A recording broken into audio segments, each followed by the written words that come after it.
There was a girl in constant pain, whose stomach churned and churned, for in her life she never found the peace for which she yearned.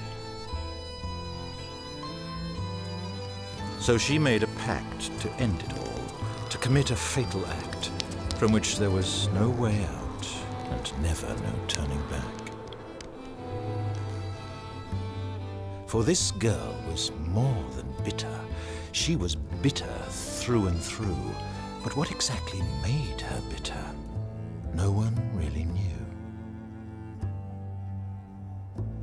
To think these thoughts of suicide at such a tender age, who would have thought a girl of 10 would be so damned depraved?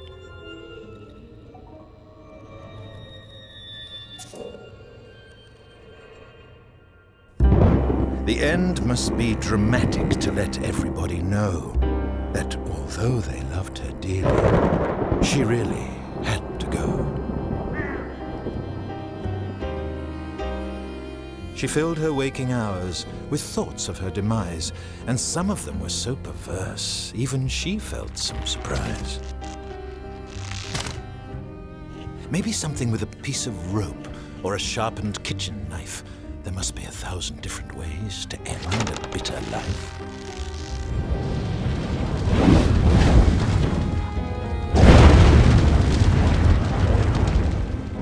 Maybe tumbling down some stairs, or the stuff that kills the rats, or go to the medicine cabinet and swallow some of that.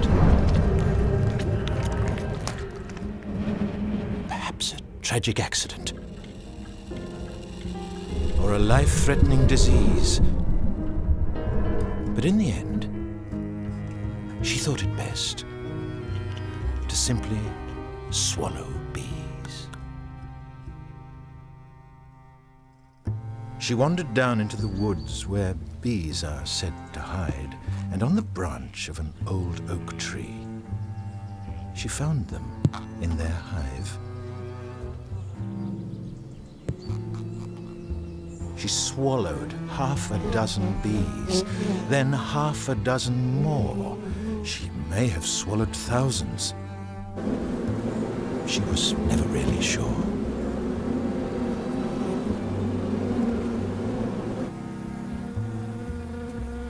They tangled in her raven hair and in her grey school coat. She let them crawl around her mouth and travel down her throat. They swarmed around her thorax, and from where they had begun, they travelled round her spine and spleen, and they began to fill her lungs. She felt them beneath her eyes, crawling neath her skin. She wouldn't have to wait too long to feel that deadly sting. Then when she'd had her fill of bees, she waited in the woods. She waited for the end to come, just like she knew it would.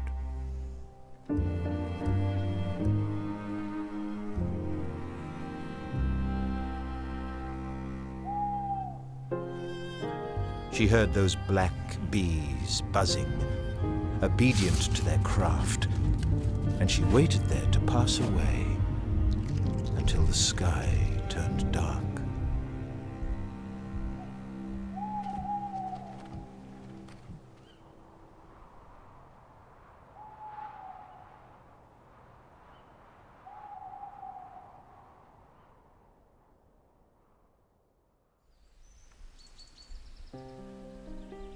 But when the sun relit the sky with brilliant bands of red, she was quite relieved to find that she was not yet dead. Something strange had happened. Something curious had transpired. Not only was she not yet dead, she felt good to be alive. The pain she felt for all her life began to ebb away, replaced by something else, but what it was she could not say. They flew in and out her mouth, her nose, and ears as well. But what those honey bees were up to, she couldn't really tell.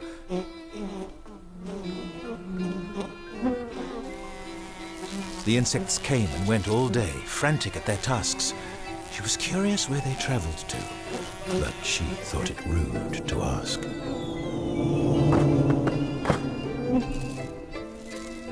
The worker bees were busy. Far and wide they roamed, collecting pollen from flower petals, which, of course, they brought back home.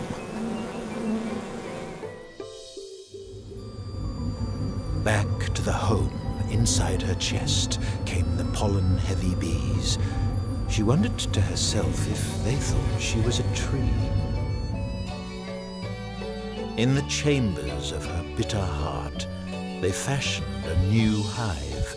They swarmed around her darkened valves and made a home inside.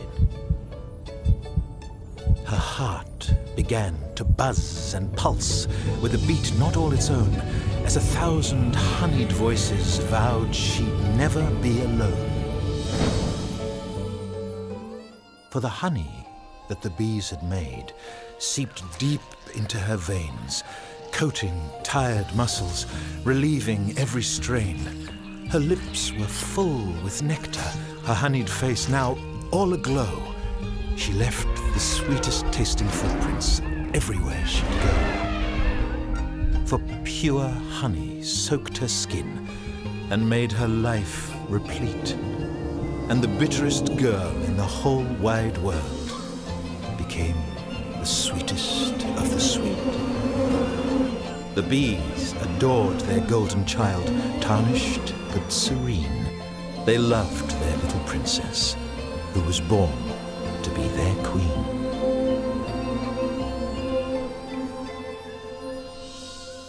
She never suffered dark thoughts again.